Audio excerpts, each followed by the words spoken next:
Today's podcast, I have an amazing guest with me today. We have Phyllis with Hidden Pond Farm, and Phyllis is one of the most amazing, sweet, genuine angels on earth Oh, person shucks. um, I think I've ever met. Phyllis, you're such an amazing person, and coming to your facility was like just like experiencing a little piece of heaven on earth. And it was just such an amazing thing to be there, and you have all the kids and all the different programs, and I felt like you could just like hang out in the garden and hang out with the flower. I mean, you have an amazing place, and it was a real challenge for us trying to figure out who to choose the $15,000 grant to. And if I had another grant, I would have just given it to you. But I know really amazing things happened after we were there and the season ended of Horse Rescue Heroes. But I will say, if you have not watched her episode on Horse Rescue Heroes, you definitely need to watch it. There's a link in the description. But I'm gonna let Phyllis do some talking because I've just been here singing her praises because she's amazing. So Phyllis, how has it been going? It has been going really well. Your trip here opened up so many doors for us. It was, you say how wonderful we are, but the opportunity that was given to us, it just blows my mind. Number one, that we were noticed. You saw us, which this is what little rescues try to do. You try to get noticed by somebody bigger than you, and the video helped us tremendously in what we wanted to do. So I can't thank you enough. And I sing Aw. your praises. I follow you guys. I follow the For the Love of the Hoof and KT and the people in Florida. I try to keep in touch with things, and um, I encourage people to apply for your grant and get known. And it's been quite an experience. Yeah, well, that is wonderful to hear. So one of the things that you had, like you submitted the grant request, like if you won the $15,000 grant as part of the Full Circle Life Horse Rescue Network mentoring, you wanted to get like an education center for your Correct. kids. Correct. And on paper, I was like, well, that looks really neat. But when I got there, like, oh, it just pulled at my heartstrings, like pulling in, you have this big barn and there's like this gaping hole in the roof. And I'm just like, oh, they need a barn, they need all this stuff so bad, and ultimately we weren't able to give that to you, but I was just hoping that the ability of exposure was really going to help your organization, and it sounds like it has. Oh, it absolutely did. After that episode, we started a GoFundMe to raise money. The entire roof was redone before or during the beginning of 2023. My husband, on his days off, did the beams and tore it apart, basically, him and a volunteer, a young kid who loved the work and boys like to take things apart. They Oh like to yeah. smash it, bang it. So the roof is on, and we've got the frame up. We've got the footing below ready to go. We have money in the bank to complete the program, which hopefully we'll do this year. We did use it last year for our educational programs because we had a nice roof. We had a nice roof. Hey. And if you drive in today, you don't look at it and go, oh my goodness, this is awful. You look at it and go, wow, it's really pretty. We did a hunter green for the roof, and it matches the paint that we had done the year before that. So it's pretty awesome. Spent a lot of time under there last summer with kids that came to camp, and we use it all the time, all the time. So when it's enclosed in, it's going to be pretty special. I hopefully will get it all done this year. My husband only has a couple days off a week, and New England, it's gonna rain, so it kind of takes a bite out of your schedule. Wow. Well, that is so exciting to hear that it was built. So I know you put up like the GoFundMe Yes. after, it was announced that you didn't win. And the next thing I knew, the grant was $15,000. The next thing I knew, the GoFundMe was at over Oh, 15,000. it was. Like, It was. Yes. wow. Yeah, it was Everyone. well over. I think we set our goal at like 30,000. And we did all the work that we've done thus far had gotten paid for. All the material is paid for. There's still material that we have ready to go to be paid for. We're going to buy windows. We're going to try and get it. My husband got a little creative. Maybe we can do a split unit, have heat and AC. And then, Nice. maybe if a donor comes, we can have one of the beds that flip up against the wall. So if they Okay. wanted to spend the night, they can just stay there and have some creature comforts. But Nice. all to be done through the summer, hopefully by our open house, which is a little pushing it a little bit Mhm. close to there.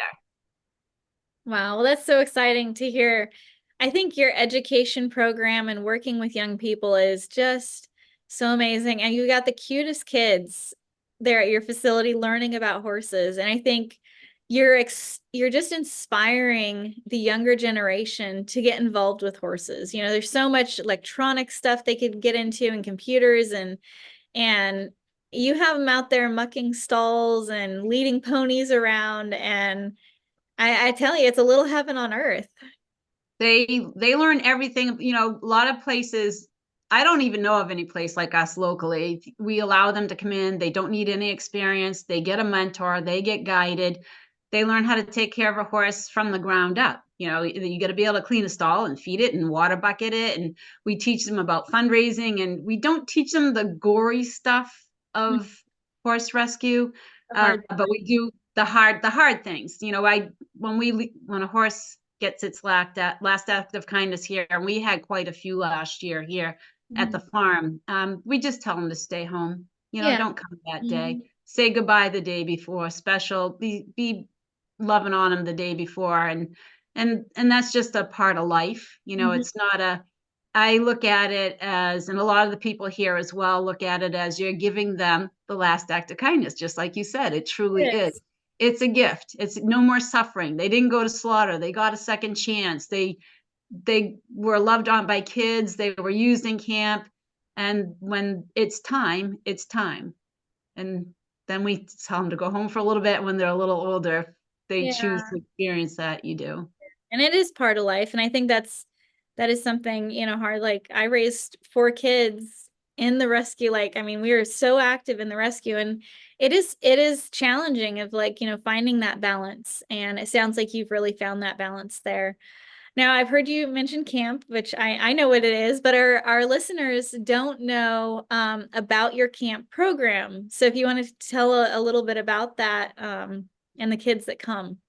Sure. We open camp up to children 8 years old to 18. It's primarily a beginner program where, if you've never ridden before, we get you going. They usually get to walk and trot. We have a session where they come in, they do stall mucking, take care of the horse first, then you get to ride. And they ride, yes, they ride in the rain, irregardless. And now let me tell you, last year, we had some real good thunder boomers. And at that point, our schedule alters. So we'll let the rain come, then go ride in the rain. They learn how to fundraise. I tell them, okay, we're going to do a $5 Friday. What do you want to fundraise for? They have to come up with their own program. We split them up into teams so they work together. They get a big piece of cardboard paper and they write on it what they're trying to do. And then we do little videos with them, and we launch it actually on Wednesday so they can see their results by Friday before camp ends. And some kids go door to door in their neighborhoods. So that's been, they understand what's going on. Friday, we have a games day. We put gummy worms into whipped cream, and they have to run down there and go eat it and make sure it's all gone out of their mouth and run back. A boot race where they're on the horse's back, they run down, they jump off, and then they got to find their boot in a pile of boots that I've collected through like the last 30 Oh, years. wow. So it's action packed, it's fun filled, and it centers around rescue. I think your program I don't think there's another one in the United States like it, or even around the world. I don't think there's someone like so focused on helping the younger generation get inspired to be connected with rescued animals and creating it in such a fun, warm, loving environment.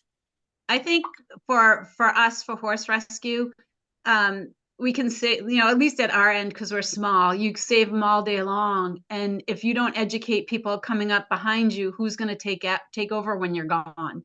And that's our focus, is to try to educate people My horse is old. What do I do? This is adults too. I don't know what to do. I don't want it to go to a bad home.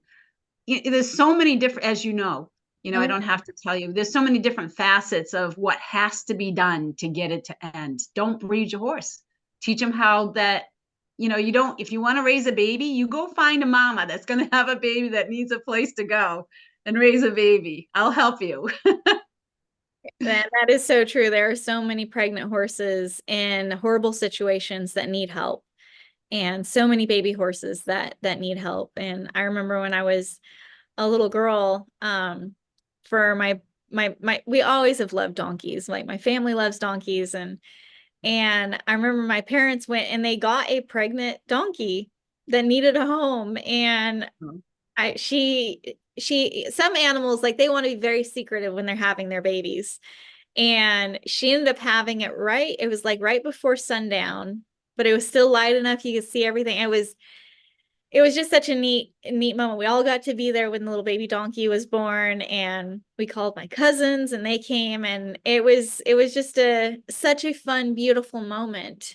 But we didn't breed her. Right. She came My that way. parents my parents got her. She needed a place, and she was pregnant, and it's just a wonderful part of my childhood was that mama donkey and her baby. And I think that's a very key important part that you brought up. Like, if you want your kids to experience it, go rescue one Right. that needs a home and that's pregnant. Don't And there's a don't say lot that. of, it's sad that there's a lot out there. Mm, There's a lot of everything.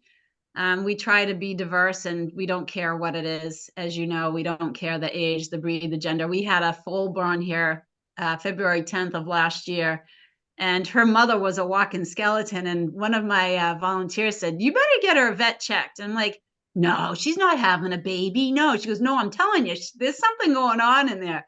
And she was right. It's like, surprise. And we wow. got a beautiful baby. I have someone interested in her, and she'll get a great forever home. The woman's young enough. She has a wonderful private backyard facility, lots of turnout for her, and she loves to trail ride, and she'll get a great home. She got a great chance. Wow. Wow. That I love stories like that. And like all the kids that you have at your facility, they all got to experience a baby. Yes, they did. And this baby is so good. Oh my goodness, she's so well behaved. She leaves. Aw. I put her out with my elderly group because they can't hurt her, but they can keep her in line. If she's not behaving, she can get a little scolding. And she's Aw. smart. She sees those ears go back on this old guy, and she's okay. I'm good. I'll be good. And that herd environment is so important for young horses. And it's really neat just sitting back and watching horses interact with each other. And I think, The best way to learn. Yeah. oh yes, I think a lot of people, like, they see a horse do something and they're like, oh no. And it's like that's what they're naturally doing. Like their natural interaction is this. And that's how they're communicating. And a horse squilling is not a bad thing. No, no. I love the field. I remember when we first did all our wood fence and turned the horses out in that field on the left side of the house. I remember us just sitting on the fence late in the afternoon and watching how they interacted with one another. And what's incredible, which, if a horse is asking another horse to move away, it doesn't take a whole lot of effort. And people need to be a little more educated in that. And Yes. yeah, firm but fair. There's a lot you can learn from watching horses. Yes, absolutely. Mhm. So one thing I learned about you when we were there was that horrible accident that you were in. Ah, And I've had people ask me, they knew there was an accident that happened and you came out of it and you're good. I would love if you wanted to open up a little bit about what happened. I know it sure. was just an amazing story of what, but it's also important, I think, for people to think, horses are amazing and wonderful. They also can hurt us. We got to be careful. And Correct.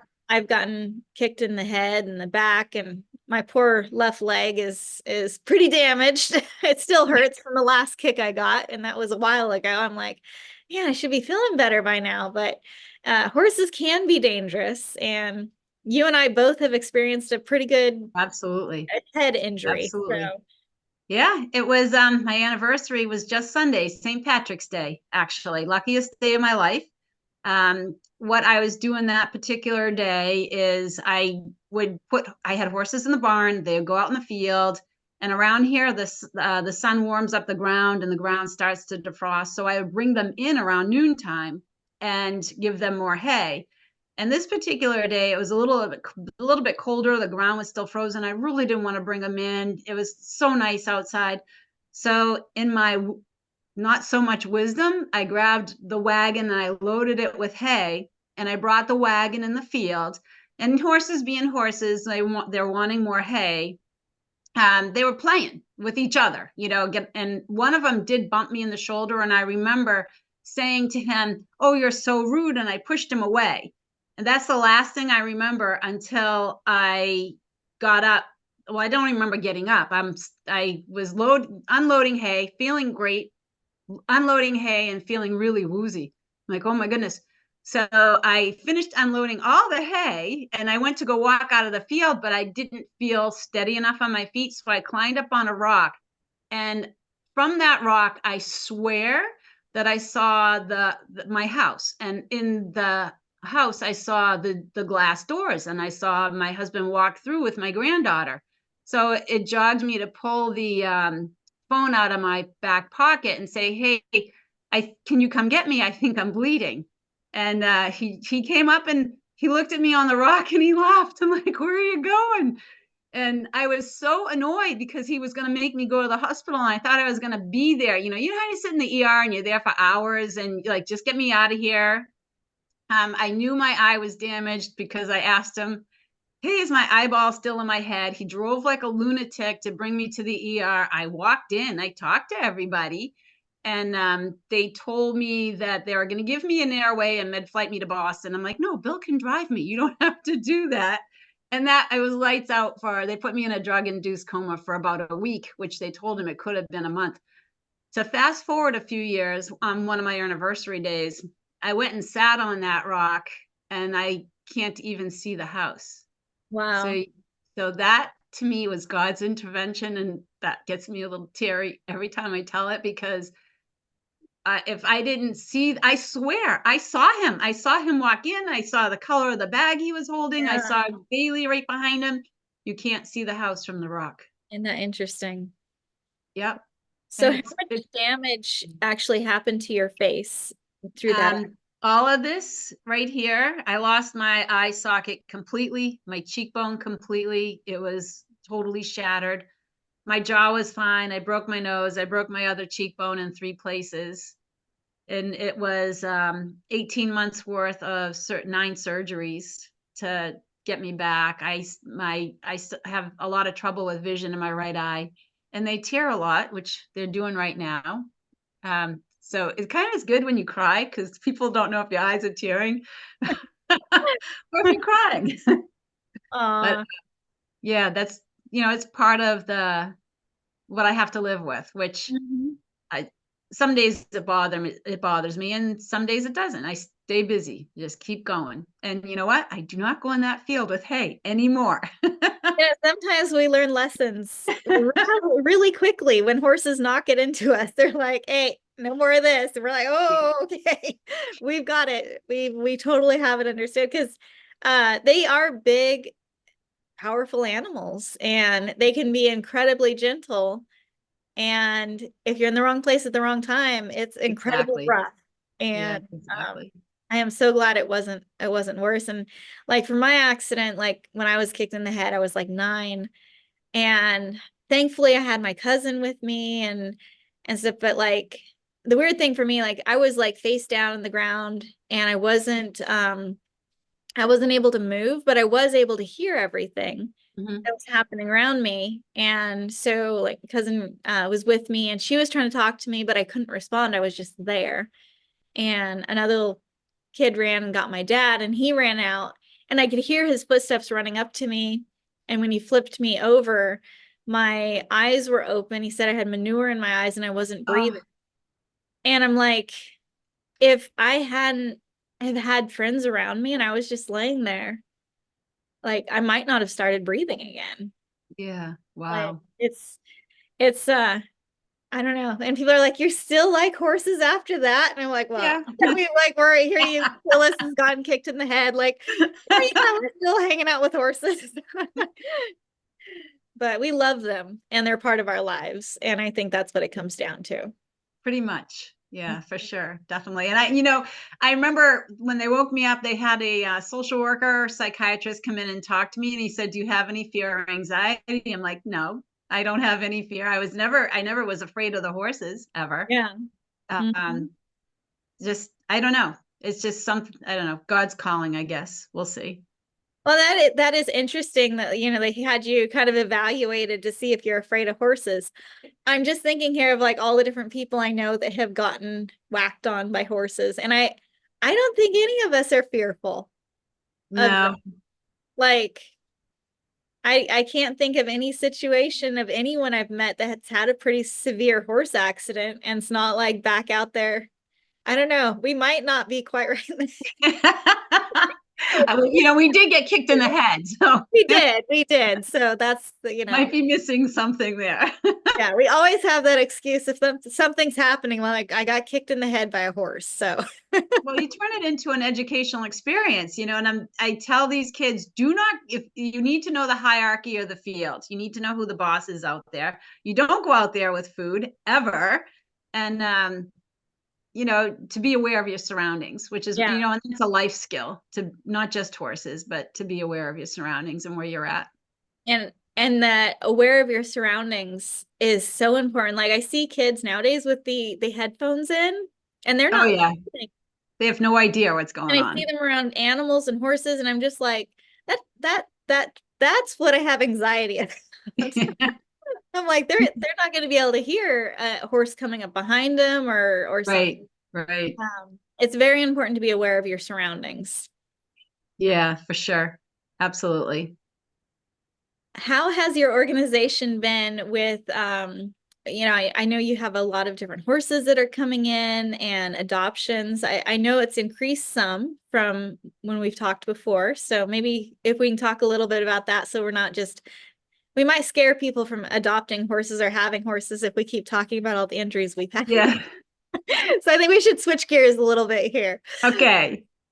Our intakes come in floods, because we get horses adopted out, and then people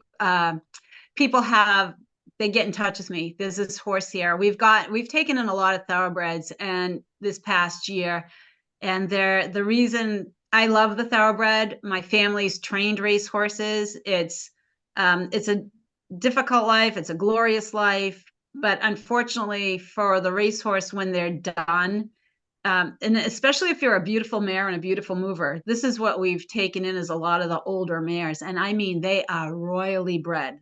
We have a granddaughter of Affirmed, who is a 1978 Triple Crown winner, an own granddaughter of that horse.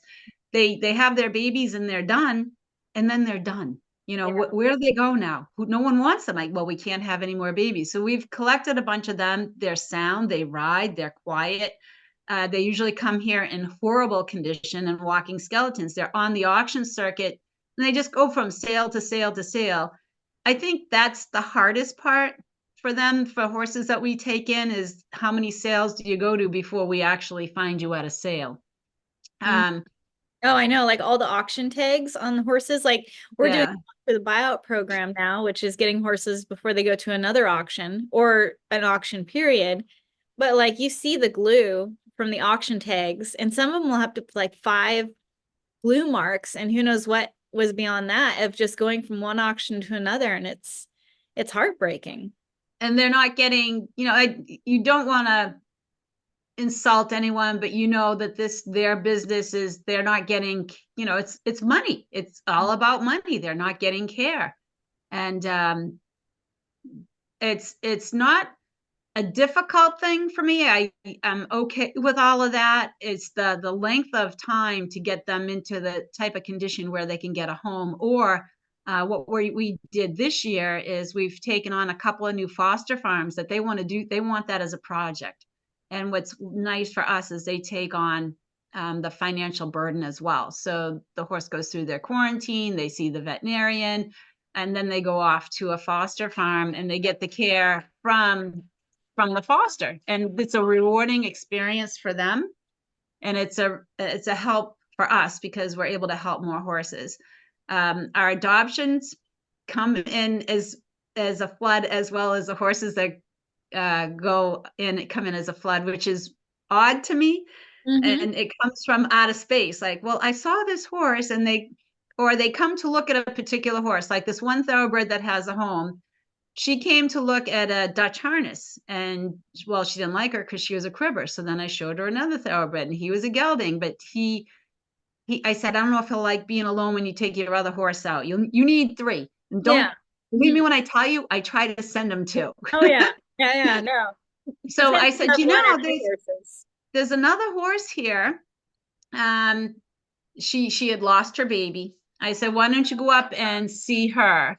And she and her husband fell in love with her. Quiet and kind and gentle. So she has a home. And then another thoroughbred, a woman who was the steward at the track, knew this horse from when she used to race in 2007.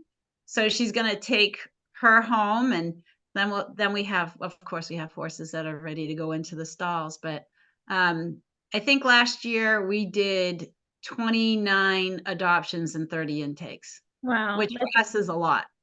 That's amazing. I think one thing that's is pretty neat that's happened relatively recently is that New York has made a anti-horse slaughter rule for their state, which actually shut down the slaughter pipeline going up through New York, through your area into Mexico, into Canada. And I think that's such a huge win for horses in the United States because you used to be on a slaughter pipeline route.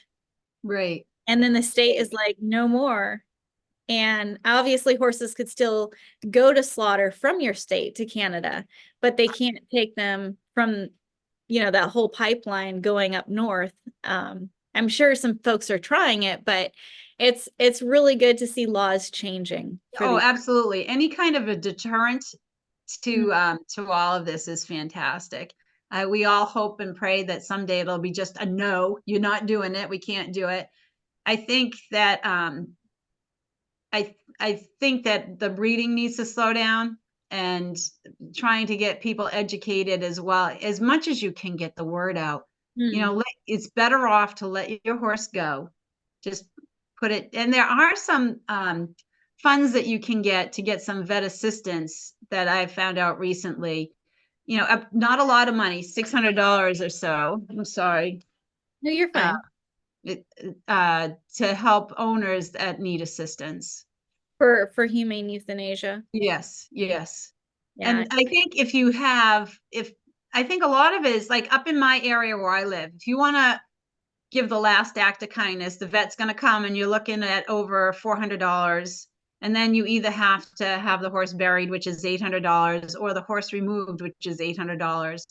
And it's a lot of money. Yeah. So and that's where I live. There, I heard of a woman that had to put her horse down in Massachusetts, and to have the horse removed was $2. So you can understand why someone's gonna, if they either have to feed their horse or feed their family or let their horse go, they have to make some hard choices. So there needs to be somehow some more assistance for that. It is challenging. And I think a lot of people don't realize that, across the United States, if your horse needs last act of kindness, some places it could be $200 and that covers everything. And other places you're looking at $2,000. And that is Right. challenging. Something we're trying to address within the Full Circle Life Horse Shelter Network because we're here to help people with every stage of their horse's life, whether it's the beginning or it's their end. We're here to help them be safe and hold the hands of these horse owners that don't know what to do. Exactly, exactly. So in the part that also I think is very important is if they call for assistance or however they get in touch with you, is to react to them with compassion instead of aggression, and try to Mhm. guide them the best you can. when people get in touch with me and our facility is full, I don't say we're full and hang up. I say, okay, we're full, but let's see if we can do this, this, and the other thing. Let's try some other ideas. Yeah, and that's so amazing. And that's what the whole Full Circle Life Force Shelter is all about is, we might not be able to bring them all into our facility, but we can help those owners through our experience and our knowledge and expertise. I know For the Love of the Hoof is really working with horse owners who have older horses and encouraging them, don't take them to auction. Let's get a veterinarian evaluation. And, if the horse is suffering, we need to follow our Exactly. veterinarian's Right. advice. And Right. I think that's a huge thing that I've seen just changing a shift with the Full Circle Life Horse Shelter Network with organizations coming in. We're not just saying, sorry, we're full and hanging up the phone on these horse owners that are desperate for help. And it Right. And takes them a lot to call. If you think yeah, about it, they it's a step that they're doing and by the time they call you, they might have called five other places. And it's someone exactly. going to be compassionate. It's hard. It's hard on them. It's hard on them. And I understand that. Yeah. Well, it's But I will tell you when I do bring it up to them, because I've had so many people recently call. One woman had a horse that was blind. mm, And I told her that of course, right now we don't have room. We took in 15 so far this year, which it's only March. And again, that's a lot for us. And I say that a blind horse is very difficult to place, and you're going to change the environment of this horse where it can't see anything. And I said, you got to think of the horse's quality of life, and you would be better off. And and it's hard for me to say that to them. And I say, the first thing I say is, before I say this, I want you to understand it comes from kindness. Not yes. that I'm trying to help you get an easy way out, but it might be easier for that horse to let the horse go than to try to put it into an unknown home or unknown situation. And then all of a sudden the new home is overwhelmed and can't handle it. And then what happens? I think a really important thing for all horse owners to think about, or any animal owner that has an animal that has a problem, a health problem or, behavioral problem, that you as the owner are the most invested person into that animal, and you Mm, can't expect a stranger to be more invested than you are. You are the animal's world, and you have to be that person to advocate for your animal and do the best choice for that animal. And the case you talked about with the blind horse, that's very hard. That's challenging. yeah, But when you go to auctions and you see these blind horses that were probably given away to a good home because right. somebody didn't want to keep their blind horse, and you see them with multiple auction tags, so they've gone from auction to auction to auction, and they're in the auction, like the ring or whatnot, and they've got scrapes all over their faces, and you see them running into walls. Mm, It is heartbreaking. Like my heart is so like, broken for these blind horses that people, I feel like they just threw them away. But I think their intentions probably at the beginning were like, yeah, I don't know what to do with this blind horse. I'm gonna give it away on Craigslist, and this nice person will take care of it. No, you were this person that's supposed to take care of this horse, yeah, yeah, because we as rescuers see what happens, and it's horrific. Absolutely horrific what happens to blind horses in the slaughter pipeline. And technically, they're not supposed to be shipping them, but they're still bouncing around within the slaughter pipeline. And it's so devastating to see a completely blind horse in an auction crashing into the walls and just petrified. And I'll go up and I'll put my hand on their neck, and they can sense, like horses can hear a heartbeat from like, what is it, right, 3, 6 feet away. right. And I just go up and put my hand on them, and I can feel their body relaxing. And they'll follow you right out of that auction yard, and they're like, finally, here's somebody that's going to help me. Because the auction yard, they just get beat with sticks and paddles, and they're traumatized. And that's an important thing. And I'm glad you're able to do that with horse owners, is think about your horse's long-term happiness. Like they're happy in your home right now and they're safe. And as animal owners, we have to make really hard decisions sometimes, but the alternative of Is what's going worse. to happen is horrific. So I know we are kind of wrapping up on time, but I don't really want to end with the hard parts of horse rescue. I know you have amazing stories of kids and connections with horses from your summer camps and everything. So maybe you could just tell us one kind of closing story that might be like close to your heart, favorite story. I Um, have a great story for you. okay, Fantastic. It let's. was um, a bunch of girls that have grown up here. They didn't have a horse of their own. And one Christmas, these two families adopted a couple of horses that we've got out of the auction for them for Christmas. And fast forward, they had these ponies, their two ponies, and the two little girls who are growing up rather quickly, by the way. They got to take their ponies and ride on the beach last fall before the winter started. That was, I've got pictures of that, and the ponies were perfect. And the ponies loaded. They went with other adults, and my daughter took them, and they got to ride on the beach. Everyone loves that experience, being able to ride on the beach. But they rode on the beach with animals that no one wanted, that were Mhm. thrown away, that were in a sale. One, her name is Bonnie, and when we bought her at the sale, she had a major gash in her forehead. Mm. And the other one, that pony's name is Louise, and she was in foal. And her baby is here, very naughty baby, very little.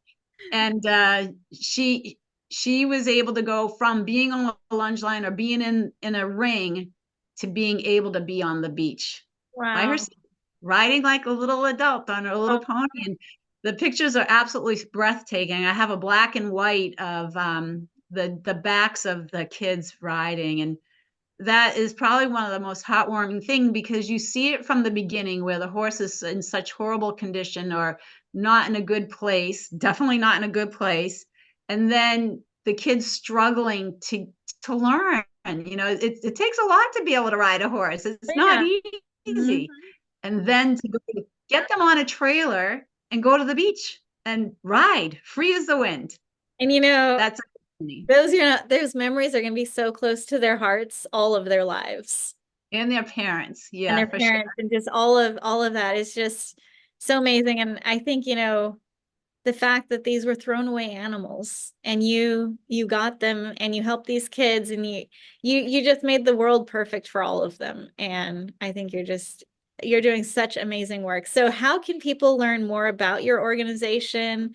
I know computers are not any of our strong suits, but how can people find you and learn more about your organization? And you have an open house coming up. Yes, our open house is starting on the 31st of May, which is educational speakers. We have a dentist that's coming, and we'll have hors d'oeuvres and something to eat. And there is a tent because it rains here a lot. And Mhm. the following day, we have horse training going on. And again, the dentist will be performing on the horses, massage therapy. There's a lot of food. There's more food here than there will be people, and it's this is our third or fourth year of doing this in a row. So it's pretty interesting. We invite the entire town or anybody local, the police department, the fire department. They're all welcome to come. It's free for them.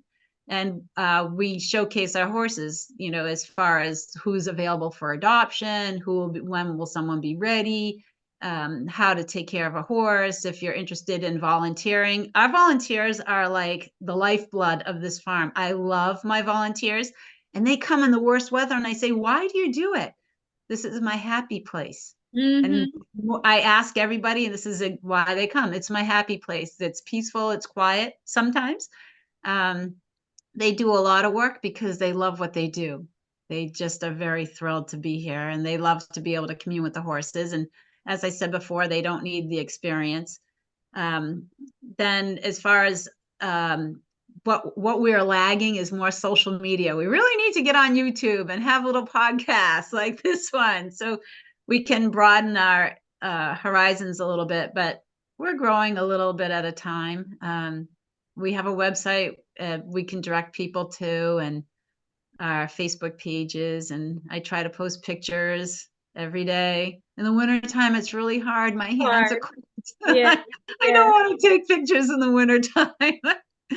But my dream, because we've got our classroom, and the dreams don't end there. So what I want to find now is about 100 acres and have that way we can have more room to Mhm. have more horses and more volunteers and have a place for people to be able to go to learn about horses that wouldn't ordinarily get a chance. Like if you lived a few miles from here, well, I want to learn about horses, but I can't afford to ride.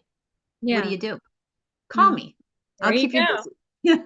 And I will say, yeah, you have the best volunteer program I've ever seen at any of the organizations. I travel to organizations across the United States, and I have never seen a volunteer program like you have. And it's a little heaven on earth. So I definitely want to invite anyone that's watching is go to the open house and experience this for yourself firsthand, and you'll walk away with a memory that you'll hold close to your heart for forever. So Phyllis, thank you so much for taking the time to do this podcast, and keep up the amazing work that you're doing all the way up there in New Hampshire.